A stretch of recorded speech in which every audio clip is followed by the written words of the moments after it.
Started with the welcome and introduction.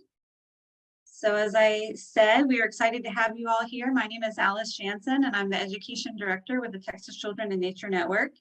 Thank you so much for joining us for this partner exclusive webinar, using your nature site to teach about the updated Science TEKS on the engineering design process with Canyon Lake Gorge Program Director, Stephanie Regets, and she's with the Guadalupe-Blanco River Authority there at Canyon Lake Gorge. So she's coming to you live from the gorge. Stephanie is also one of our regional leaders for our San Antonio Collaborative. So Stephanie, thank you so much for all your support and the work that you do in the collaborative. We have a lot of San Antonio folks here as well. And then we have Laura Tadena with the Austin Public Library. She's helping us with our tech today. So thank you for being here, Laura. There are automated closed captioning captions available for this webinar. You can click the Show Captions CC button on the Zoom toolbar for live transcript options. We are recording our session today, so to save bandwidth, we ask that everyone turn off their cameras and mute themselves during the presentation. I will be monitoring the chat, so you can share your questions there, and I will share them with our presenter, Stephanie, during the Q&A portion of the presentation. I also want to insert my friendly reminder here to be kind to each other while posting questions and comments in the chat, so we don't have any trouble today. All right. I will share the recording link of today's session in a follow-up email with resources. If you are uncomfortable with your name showing, you can change your name to anonymous and then private message Laura with the name that you used to register for the webinar for our attendance purposes. Also, if your Zoom name does not match the name you registered with, please change your name or private message Laura with your name. So this next part is important, so listen up. Only registrants that attend the live webinar are eligible to receive a certificate of completion. We do not automatically send all attendees a certificate. You must request a certificate after attending the live webinar. The email you received with the webinar Zoom link has the specific instructions for requesting the certificate. Attendance is taken during the live webinar, and we will check our attendance list to confirm your participation. We do need the name you registered with to issue the certificate. All right, so if there's any questions about that, just let us know. I'm going to move on to our land acknowledgement. Texas Children in Nature Network is headquartered in Austin, and as such, I am on the ancestral and unceded land of the Tonkawa, Comanche, and Sana people. Our ongoing colonial presence on indigenous lands compels us to take action now to counteract the effects of colonization. The work we do through the Texas Children in Nature Network is just one small step towards that effort.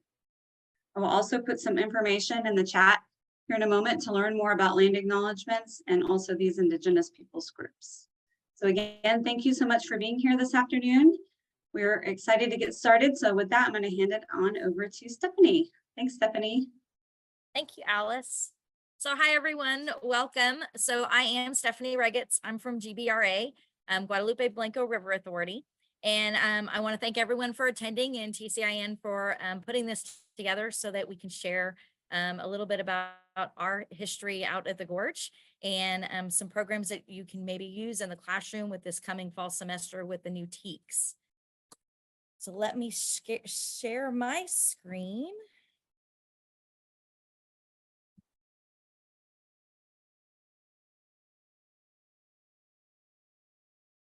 Right. I'm a little rusty. I haven't used Zoom and presentations like this since back when I was in the classroom. Well, I guess I've done a few, but I haven't hosted one for a while. So it's kind of exciting to be back at it. There are days that I miss the classroom, but I have the best classroom now out here at the Gorge. So today I'm going to kind of go through a little bit of the PowerPoint that I put together for you. I had initially planned on doing this presentation for you down in the Gorge, but due to recent weather and storms, we don't have the serviceability down in there. So I'm up at our visitor center. And so the background that I have is actually up here at the Gorge. So I invite all of you to come out here at some point if you haven't made it out here. So I want to talk a little bit about what GBRA and what we offer to families, students, teachers, and alike. So you can come out and experience the Gorge. We do outdoor classroom out here. We talk a lot about geology. We talk about our ground and surface water and how the human can impact the environment overall. So some of the things that we offer for school time is our classroom tools that we have. We have 2 different magazines. One of them is Water Makes the World Go Round, which is a 3rd grade program. It's a pretty neat little booklet. It's been revised this last year. It's also available in Spanish and English. And then we have the Journey Through the Guadalupe River Basin. So I'll touch a little bit more about our basin and the 10 counties that we cover. The Journey to the Guadalupe River Basin is a really cool little cartoon, 2 different characters that go through the river basin. So the students really seem to enjoy that particular booklet. We ship them out to the schools in the fall, and with it comes workbooks. We can supply the pencils, the maps, and we can also work with homeschools and different smaller cohorts if it's something that they would like to use. We have a digital piece of Waters to the Sea about the Guadalupe River. It's an engaging and interactive, primarily works with 7th grades of social science. We do need to update the TEKS on this one with the new TEKS that are coming out, but it also works great with the 6th and 8th graders and some of the environmental science groups within high schools. I really enjoy our science trunks. I know a lot of different groups and organizations are offering trunks these days. So we all, I think, kind of coordinate with one another to a degree to make sure we have a different variety of trunks. So ours are going to be much more driven, obviously, towards water, being the Water River Authority. But these go out on loan to elementary and middle schools. They're free of charge. They're available for a 1 to 2 week period. Teachers will log online. They get to see a variety of the trunks that we have, and we include everything in the trunk that they need. So whether they're going to use it for a smaller classroom or for an entire grade level, they're custom packed and put together for the schools. And we also offer, if they would like help presenting the trunks to the students, we can send staff out that will help deliver the programs as well. And then we pick up and deliver, so there's no cost to the school at all on that. So Guadalupe River Authority, we are a 10 county, and we are in flash flood alley due to the topography of the area. It is the watershed that is most prone to flooding in this entire zone. This map, which I had not been familiar with until recently, that Liz showed me, really kind of shows the topography and a better explanation as to why this is the flash flood. So this is where all the water is coming down. I hope those helicopters aren't noisy for you guys. Sorry.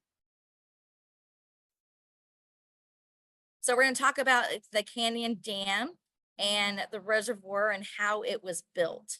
So originally, everybody knows of Canyon Lake and they think of it as a recreational facility, but it used to be a river, and it was determined that due to the flash flood areas that they needed to be able to control the flooding. And then that's why they decided to build the dam in the early 1960s. It's also a great way and a place to store the surplus of the water so that we can have it. As we all know, we are in a drought period, and I think San Antonio just went to stage 4 water restrictions this past weekend. So, conserving our water is a big thing. So we need to talk about that and educate our students.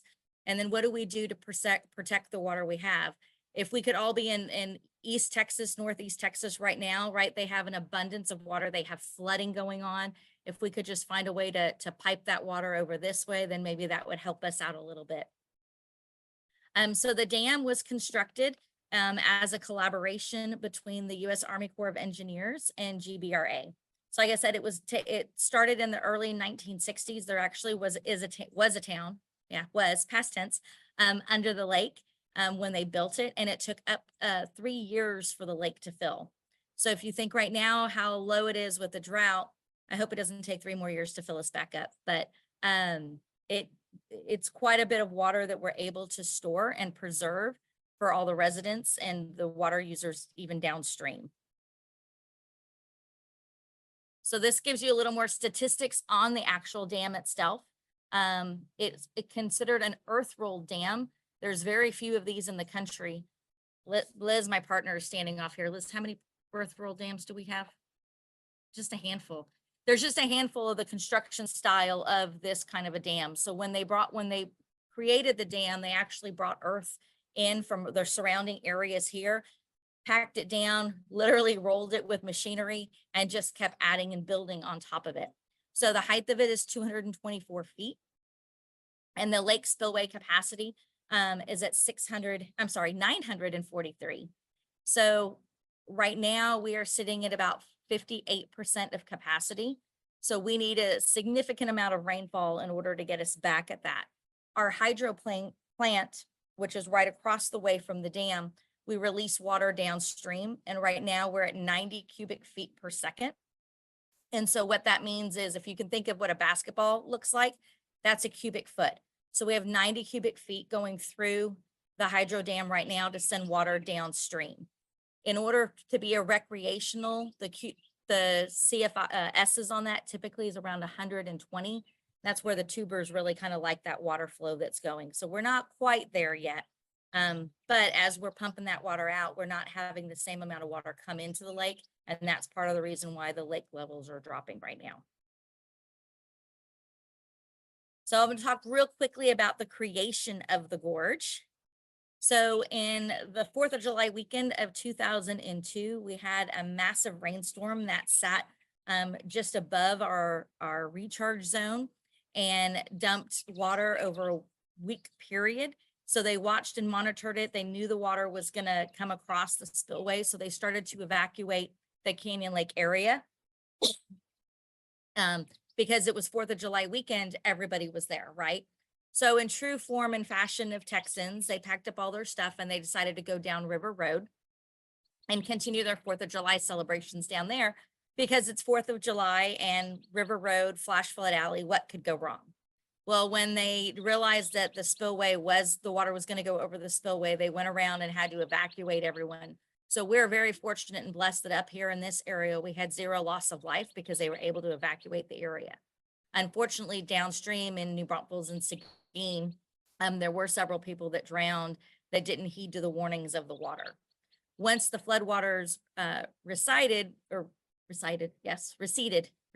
excuse me, the geological features of the gorge was what was left behind. So we can see everything that's there.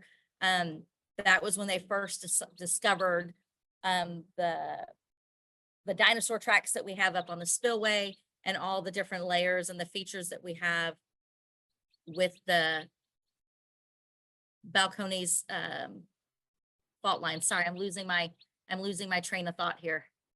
Balcones escarpment. Thank you, escarpment. So this gives you an idea of what it looked like before and after of the storm. So there's quite a bit of land that was washed away from the floodwaters that came over the spillway. So all that water went downstream and actually clogged up and blocked part of the river. And at one point, the river actually reversed course and came back. So the river for a short period of time changed its flow. And that's where our hydro plant actually flooded out because of all of the water that came through.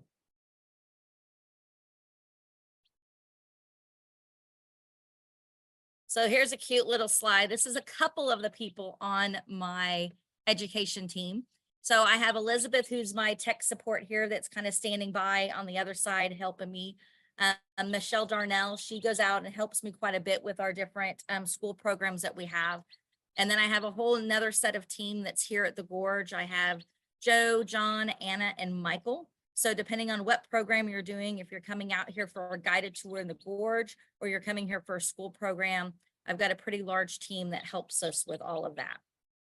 So let's get down to the nitty gritty and what you guys are really here for. And we're going to talk about the lesson plan that we're going to do today for the dam that you can do in your classroom. Now, like I said, I had planned on doing this lesson for you down in the Gorge because I wanted you to be able to see firsthand, being able to use a nature site to be able to do this, but you can also do this in your classroom. So this QR code is a link to the lesson that I'm going to go over with you guys really quickly. but it's really, you can take it at home, you can expand it, you can bring it down, and it's really something that you could do for multiple different grade levels. And of course, adjust the level of difficulty as you go according to your grade levels that you have.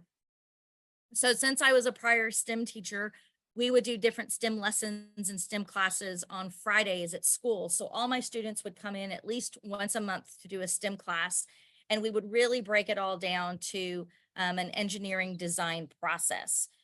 So first thing that you do is we're going to state the problem. What is the problem that we're working on? Then we're going to have time to brainstorm and gather different materials. And if we're doing this in the classroom, this is something where we're going to have those materials put together. Step 3 is we're going to give them time to plan, and we break them into smaller groups to do this. They're going to plan, and then they're going to discuss what their solution is going to be. Step 4 is where it really gets to be fun, at least for me, because that's where they get to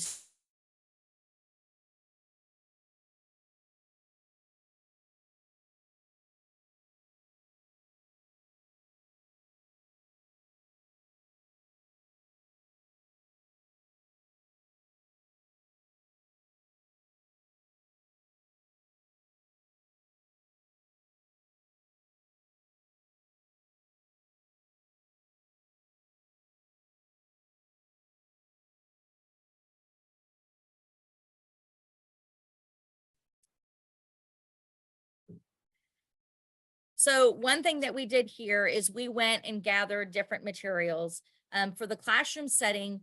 If this is something like if you wanted a trunk, we have a different trunk that we can provide and send to you.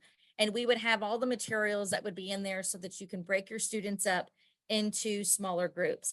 Ideally, to do this, you want to look at like a group of 3 to 4 students per, because otherwise you get too many ideas. And we all know that when you get too many ideas, it's really hard sometimes to get them to focus in on a particular project. And then you're going to talk about what kind of materials you're going to let them use. In the real world, dams are made of wet concrete. We're all familiar with Hoover Dam. So you've got concrete and steel.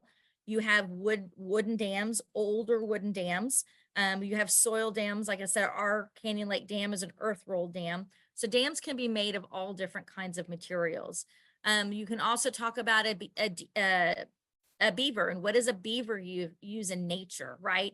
And those beavers, man, they're pretty smart and intelligent when you really think about what they're able to create and what they do. So they use nature. So if you have the ability, if this is something that you can do outside of the classroom, I like to take them out and really give them some time to collect some different materials. So I'm going to stop screen sharing for a second here. And let's see, Liz, can you screen share? So Liz is my techie behind. So here's an example of one that we pulled together this morning, since I knew we couldn't go down to the gorge, right? So you see very easily, you got sticks and twigs that are in here. We've got sand and dirt. So depending on what kind of dirt and soil that you're using, you can use, if you're doing this in the classroom, you can use kinetic sand, you can use Play-Doh. Instead of using rocks, if you're in the classroom, you can use Legos for that. And then you've got different sticks and twigs. We like to try to use everything nature here, because in theory, if you're here, we're going to take this down to the gorge where we have water flow, we have the waterfalls going, and be able to test it. Okay. So then they'll be able to see what's withholding and what's able to hold everything back. The kids love to do this because here they get permission to get wet. They get, if we're out here at the gorge, right? Here they get permission to get wet. They get to get muddy. They get to get their hands in the earth and really pack it together. It's fun to see when they're like, oh, well, let's see if this will hold together better, or if that will hold together better. Sometimes we'll add different kinds of clays to it as well. And we'll talk about nature and what does animals do use? What do the beavers use? So I love to take this down so that we can go to those different levels. Liz is playing with it to kind of show you some different fun ways to do it. And you can do this in the classroom. And if you're limited on space, you can have them do this in plastic tubs and use spray bottles. So you can use spray bottles to represent the rainfall or the water, to see what areas may not be as strong and what areas may need a little bit more reinforcing. So like I said, they get to test, they get to design, and get to really see what parts and pieces need adjustments on here. So I'm going to go back to, if you give me just a moment, I'm going to pull up the lesson plan. Oops.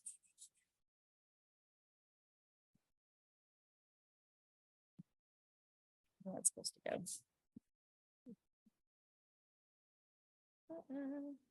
Technology, hold on. I'm pulling up the lesson plan so we can go over that a little bit on the screen share as well. All right, I'm going to take screen share back. Maybe.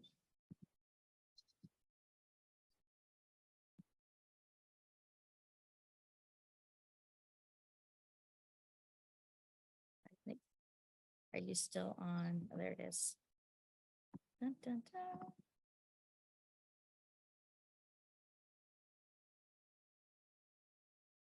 All right, so I'm going to actually invite Liz to come over on this side of the screen. I'm going to let her talk to you for a few minutes. I had Liz go through and look at all the new TEKS and the requirements. So I'm going to have her talk to you just a little bit about this and how this will align in your classrooms going into the new requirements for this fall semester. Ready? Dun, dun, dun. It's picnic table rodeo. So good afternoon, everyone. I'm Elizabeth Gutierrez with the Guadalupe-Blanco River Authority, as you know. There's a lot changing with the TEKS. So I don't know if you all can raise your hand if you know what TEKS are. It'll help me start kind of gauge where everyone is on TEKS. If you don't know what TEKS are, welcome. You're going to learn a little bit about the TEKS. They are formally known as the Texas Essential Knowledge and Skills. And with these TEKS, they're standards for every grade level that we should be following. So let me zoom in on this because I don't have a mouse and I have to hide our gallery, which is throwing me off, but that's okay. So I pulled the TEKS for the engineering, scientific and engineering practices straight from the TEA website, which we provide right off the bat. So everyone knows our source is from the TEA. About a week or two ago, they just launched a brand new website to help everyone transition to this. So it's teksguide.org. And it's kind of like a search engine where you go, you click on your grade, you click on the standard you're looking for, whether it's in science, ELR, that type of thing. Once you get narrowed down to where you want to be, you start to get really specific in some of our TEKS. So for this lesson, I pulled about 6 TEKS that instantly applied. If I had more time to read through the big document of TEKS, I'm sure I could find some more. We never want to stretch too far to say, yeah, that TEK will work, because in reality, if you're stretching it and trying to make it work, it's probably not meant to work. And teachers really have to stay by this standard. This is what is law for them to be teaching and how to teach the content. So we don't ever want to exaggerate if a TEK is helpful. So in the document itself, where it says Science and Engineering Principles TEKS, I got 1 through 6. So I broke those down for grade levels, 4th grade through high school. So we went upper elementary and secondary, physics, aquatic science, and environmental science. Occasionally an earth and space course would also fit. So we're going to go down to the second page where we start with our first one. And I put them very simply for you for vertical alignment, which is kind of the way they're presenting a lot of these TEKS now. So by vertical alignment, we mean this TEK, they get introduced in whatever grade level with a little bit of information. So S.4.1b really goes back to K.4.1b. Meaning the student is expected to use scientific practices to plan and conduct an investigation. So at kindergarten, that would be very different than what it would be at 4th grade, but we're incrementally adding skills and knowledge so that when you get to the vertical alignment, we have stacked vertically all of that knowledge. So that's what a vertical alignment is all about. In high school, those things will add up and you'll notice they get bigger and bigger. The main thing for us for informal educators like us is we want to make sure our stuff is aligned to TEKS. That way we're more attractive and more appealing for students and teachers to come visit us or for us to do outreach in the classroom. The really cool thing is now they're really pushing cross-curricular alignment. A lot of our stuff at GBRA is already cross-curricular, but now it's a thing that everyone has to do. So I pulled an example of what this one TEK would be, cross-curricular for math, social studies, English language arts, all the way into, you guessed it, technology applications, because now we're incorporating those science and engineering principles. So all I did while I was in the search engine was I just copied and pasted from the website. So I didn't create this whole document on my own. I mean, I had to go hunt for the information, copy and paste, and put it in a nice way to show you all. But you can easily do this too. So when you create any lessons or content or whatever it is that you're trying to put together, you can put it in this format or any format that's easier.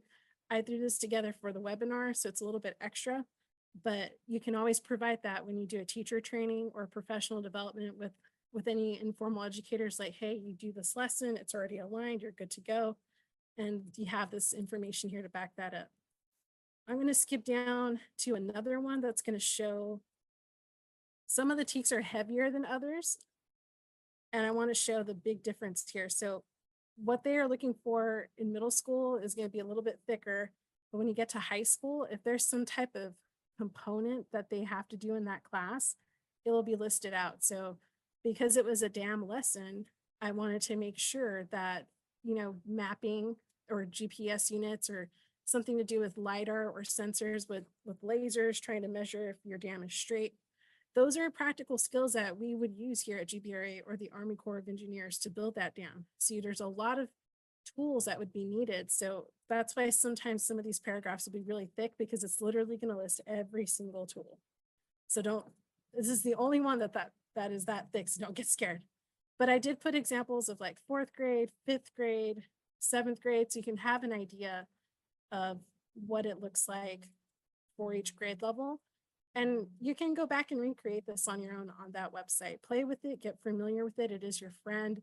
I'm hoping as the school year progresses or as the summer progresses, more and more people will create things and quick little cheat sheets that we can all start sharing together and make our lives easier. So we're not just, this new system is here, what do we do? And scramble. If you have any questions, always feel free to reach out to us. We love reading the TEKS and using the TEKS. But we're definitely needing to know that if you're going to make content for teachers, we have to play it in the same sandbox as them by using these TEKS. So at the very end, I put the website again, compiled from the new TEA TEKS Guide website. So everyone knows I didn't plagiarize it. I just borrowed it because of education, right?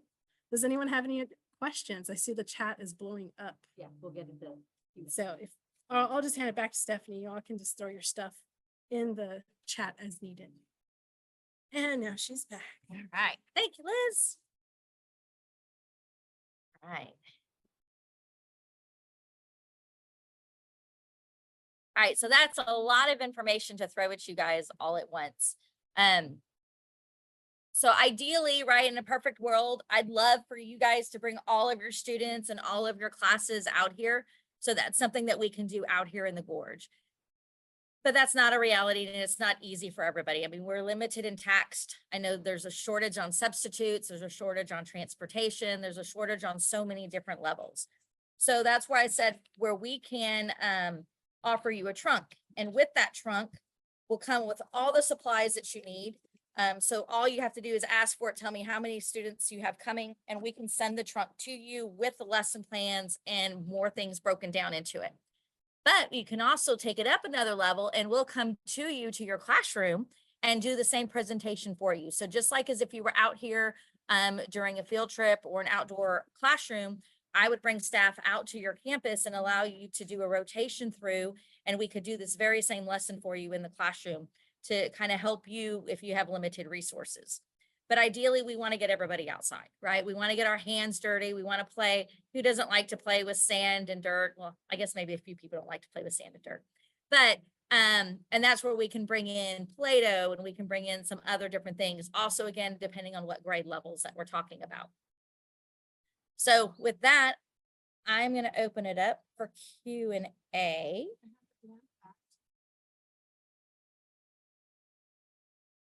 I didn't find how many rolled earth dams we had, but if you want to read that fact, what state has the most dams? So Liz, when the background pulled up, Texas is the state with the most dams, 7,352 dams. That means 8% of all dams in the United States is located in Texas. Kansas has the second largest amount with 6,456, followed by Mississippi with 6,114. That's pretty cool. Everything's bigger in Texas.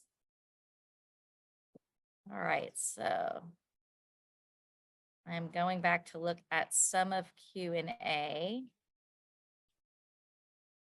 We got a question about Gorge field trip cost. From Isabel. Okay, so let's see, do we deliver or mail the trunks? We actually will deliver the trunks to you. So depending on, once we find out how many students they're going to be serviced through the trunks and what grade levels, what TEKS we're looking to make sure that we're covering, we'll customize the trunk for grade level, class size, and deliver it out to you guys. We typically will leave the trunks out there about a week. If you need 2 weeks, that's fine. And we'll work with the different schools on that. So some of our more popular trunks, like we have landforms. And so right now I have 4 trunks for landforms, so I can actually send that out to 4 different campuses at any particular time that can be working on that. The cost for the school to take for field trips out here. So the information is on our website, and I will make sure to, Liz, will you throw the website on there? We'll send that, we'll put that link there in a minute. So it's $5 a student. We do offer Title I funding and some scholarship programs on that as well. So if funding is an issue, but you want to come out here, just let us know. We're going to work with you. We also have another really neat asset that I didn't highlight on here. It's our stream trailer. And so it's a physical trailer that we pull, and we can change the configurations on it. And the students actually get to see how the water flows, and we do different water lessons with that. So that's just another layer of it.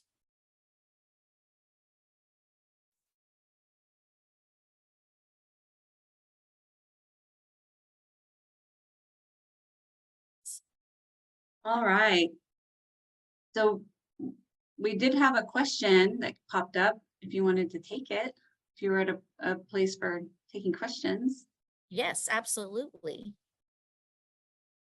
Do you deliver or mail the trunk? What is the turnaround time? How are you differentiated for grade levels? So, like I said, we will deliver those out to you guys. So depending on where you're at, we try to stay within our 10 county basin, just the way that GBRA is set up, but I will do neighboring counties. So I've done a lot of stuff with, I'm a former teacher for Northeast ISD. So of course, Northeast, North Side, any of the San Antonio, we do outreach and do bring trunks out there as well. So we can help you. And we've got some other great partners as well that we can help offer some different assets too. And then Isabel asks, what is the cost for schools to take students to the Gorge? Is that information on the website? Yes, so Liz just plugged those up to me, or plugged those up on the chat. So it's $5 a student, or there's no cost for Title I, and we offer different scholarships as well. So we don't want cost to be a hindrance for the schools, but for the ones that transportation really becomes an issue, that's when we'll bring the program to the school. Okay. And then a question from Helen, and do you take the trailer to other locations? We do take the locations out, or the trailer out to different locations, and we have the staff will come and manage the whole program with you. So depending on what our primary focus is, we'll make sure that all that gets covered. And we'll do that in between a day and 2 days. Okay. Awesome. Any more questions for Stephanie? Just kind of on your brain that we should take care of?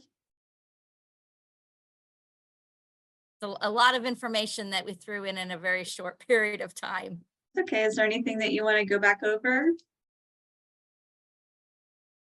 I really think that the big thing is, you know, being able to do the design process, which I'm a little sad that I didn't get to take you guys down into the gorge to be able to see that actual process of collecting and building.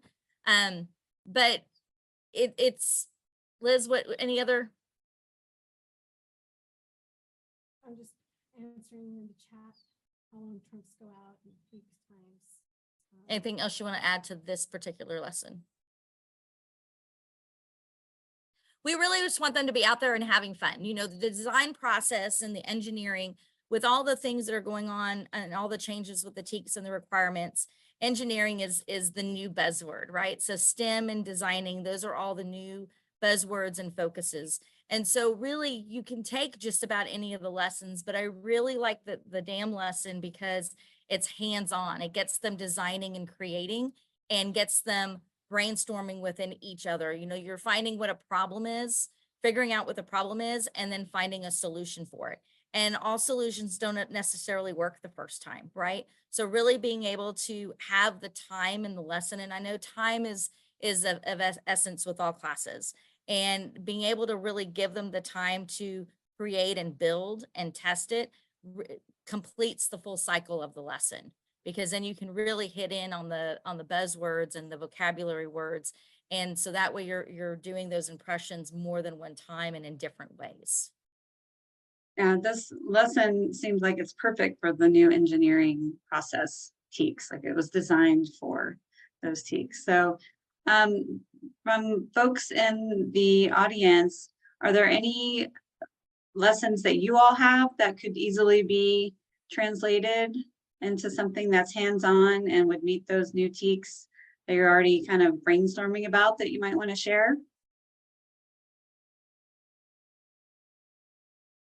Anything that you all do similarly in your own sites to the dam lesson? I'm sure the kids love it when y'all say dam, this dam lesson. The great thing about doing STEM is that, you know, even if you have an existing lesson and just transforming that into a STEM or STEAM thing is having the kids think about solving a problem. You don't want to lead them and prompt them. You want them to be able to get there on their own by making an inquiry. In the document at the very end, there should be something about the principles of how to get kids to think in that mindset. So even if you're doing a simple lesson, just think about how do we flip that back to the student by having them do something inquiry based. What is the problem? Let's come up with a solution and let them fail, because they will fail. They may get it the first time because, you know, probability says it could happen, but the point is to fail, because you can't learn something without failing. And when you're an engineer, you have to do a lot of prototyping. You have to do a lot of practices and seeing what is going on so that you can get your student or that project or that lesson to the point where those students are like, oh, I'm having a light bulb moment. And it's designing their brain to think how to problem solve for the issues that we have in today's world. So that's really what those science and engineering principles are core with. And Helen has a question. How do we contact about the stream trailer? So through the email, the link that Liz posted just a few minutes ago, you can do that through there, or you can email me directly and we'll put you on the list for it. Okay, and we'll share Stephanie's email in the follow-up as well. I'm sure she's easy to find. Yes, I can drop it in right now too. Yes, and then I just saw Veronica asked about the dam lesson as a one-day field trip. Yes, it would definitely, we could definitely fit that into a one-day field trip. Depending on how much time we have, like I said, we can do this in as quick as a 45-minute lesson, or we can stretch it out depending on how much time you want to give to be able to redesign. So the main process of being able to create it and test it, but if you want to give time to redesign, then that's where we can lengthen it or shorten it. Okay, great. Are there any other lessons that you all are thinking about tweaking a little bit to that are engineering focused that you're already doing that you're thinking about converting or kind of making a little bit more applicable to the new TEKS?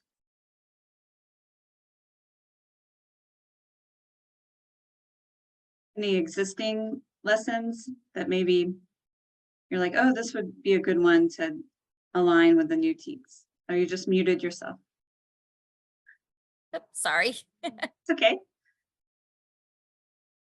So we have here out at the Gorge, we have several different lessons. So right now, because of the new TEKS, we're taking this summer to finish updating them all for the new, all the new requirements. Liz, since we did the breakout, you want to talk a little bit more on this to the group? Mhm. I was reading your question, so Come on over. let me reframe my brain. Yes. I'm making you be more involved. And we're back. So answering this question, or what was the question? The one in the chat? Yes. Okay. We are working to include biomimicry. Okay. So what is your regular space, Kimberly? Tell me who you are. What do you do? Where are you? Hey there, I am Kim Ogden and I am the lead education coordinator at the Nueces Delta Preserve, which is part of the Coastal Bend Bays and Estuaries program. Our programming that we run on site, that's not our outreach programming, but our field trip programming, offers curriculum for K through 12 students. Of course, you know, for secondary students, those are course specific and not just grade level specific. And we are often running anywhere from 4 to 8 stations while schools are on site. And so we are often addressing organism and environments, but you know, also we're addressing water chemistry, we're addressing landforms and things that are related. I do think that it's not the only thing, but biomimicry kind of lends itself to what we do and then can connect. I love how you included the tech apps. And I'm still getting used to the TEKS guide myself, but I think it looks phenomenal as a tool. I was like, yay, TEA, something accessible and functional, you know, go science team.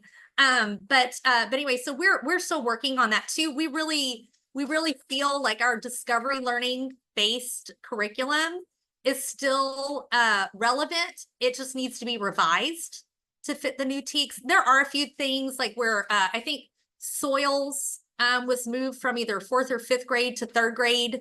And so we'll be, you know, moving some things around like that.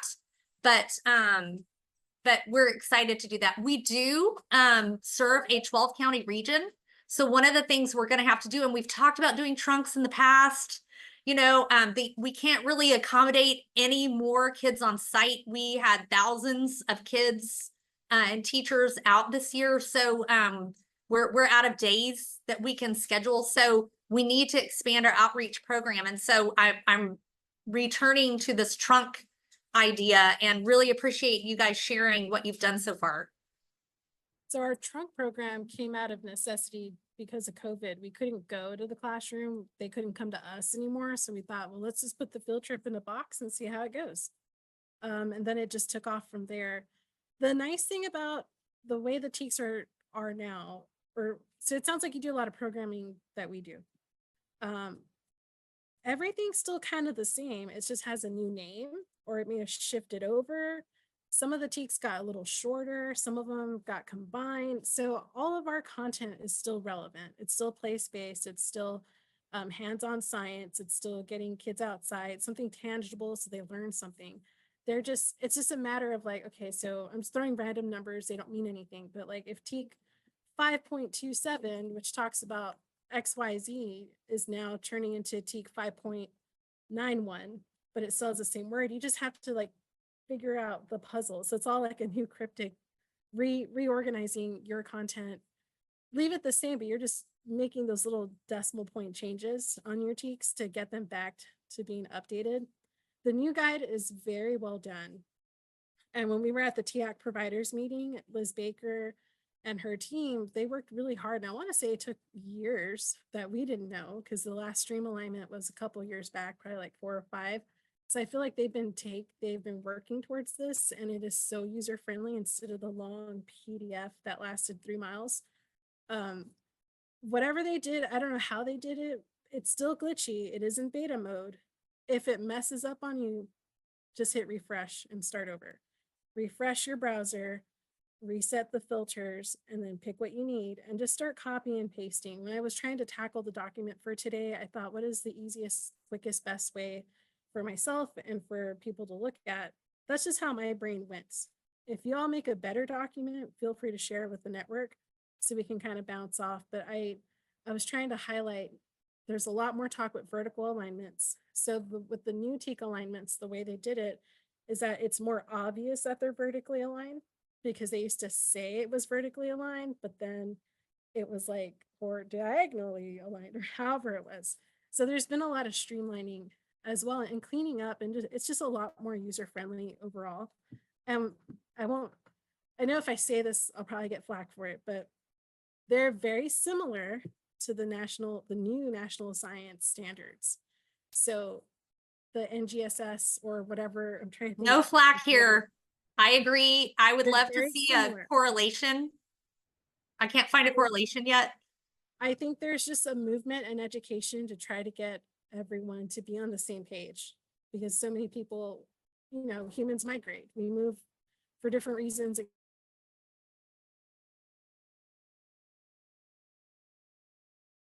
They want to stay competitive, and we have an influx of population. So I just kind of think they're just trying to be consistent and stay ahead of the curve. And it says we have an unstable internet connection. So if we went choppy, we're sorry. We're in the boom. Thank you.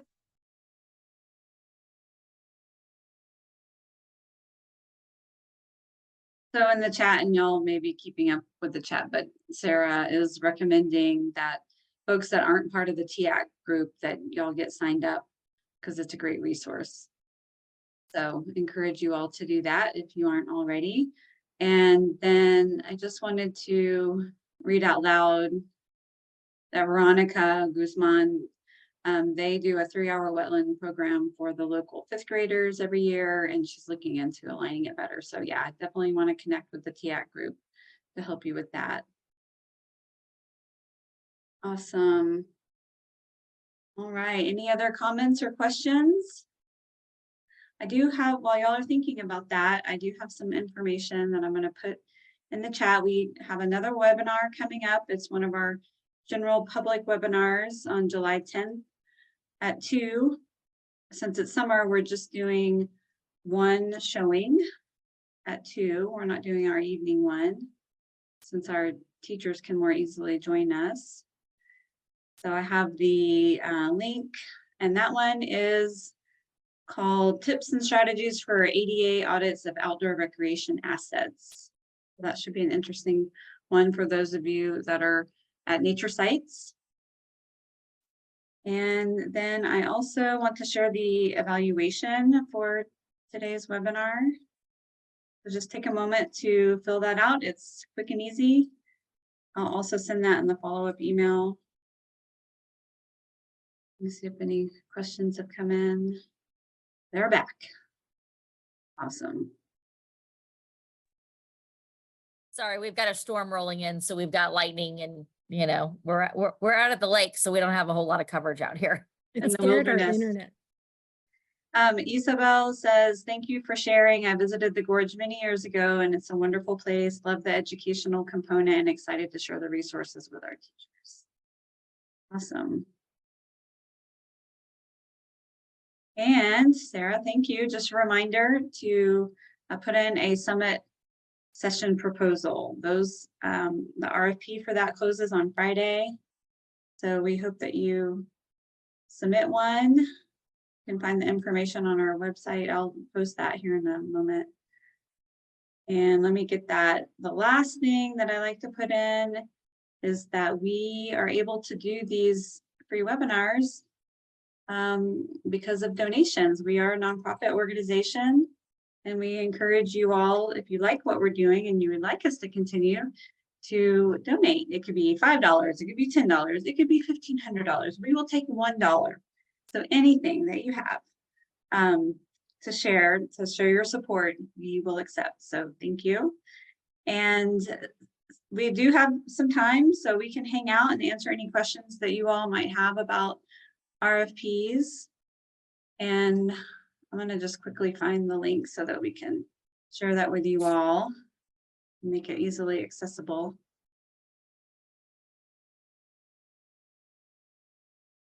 They're probably already beat me to it. And I will say, like, if y'all, I know a lot of you who are on this call have presented at the summit in the past, but if you haven't, I highly recommend presenting. It's a great crew, so. And we also have the poster sessions. The link I sent will give you all the information, but we also have our poster session RFP open as well. That closes in October, so there's plenty of time for that. But the dates, and it's Waco, December 11th through the 13th in Waco at the Convention Center.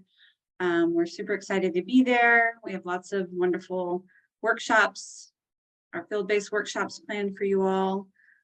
On water, on trails, in parks, at Baylor. So let us know if you have any questions before we sign off. All right. Well, oh, did we lose them? We might have lost them. Well, thank you, Stephanie. We did lose them.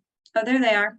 Thank you all so much for presenting this webinar. I know that it was informative and interesting for everyone, and hopefully gave folks some ideas of how they can align the new TEKS and kind of look at their lesson planning and their curriculum a little bit differently. And I love how you all are using those natural materials and doing everything hands-on. You have a great site to do that.